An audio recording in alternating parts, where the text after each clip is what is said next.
ধানমন্ডি 3/10/24 একটি হত্যা মামলায় সাদেক খান ও নজরুল ইসলাম মজুমদার তাদেরকে আজকে বিজ্ঞ আদালতে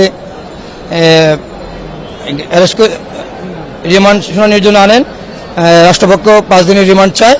বিজ্ঞ আদালত সাদেক খানের নজরুল ইসলাম মজুমদারের ওনার অন্য একটা মামলায় রিমান্ডে থাকায় আজকে বিজ্ঞ আদালত রিমান্ড শুনানি করে নাই, অন্য একটা তারিখ নির্ধারণ করেন। তারিখটা আমরা এখনো পাই নাই, বিজ্ঞ আদালত পরে জানাবে বলছি। আরেকটা মামলা ধানমন্ডি 7/8/24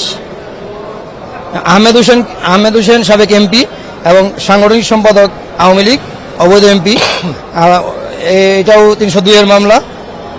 সোনারেস্ট দেখায় বিজ্ঞ আদালত সোনারেস্ট দেখায় জেল হাজতে প্রেরণ করেন। জি, মোতালেব নামে একজন হত্যা হয়েছে, ওর অ্যারেস্ট দেখাইছি আহমেদ হোসেন এমপি। ধানমন্ডি 7/8/24।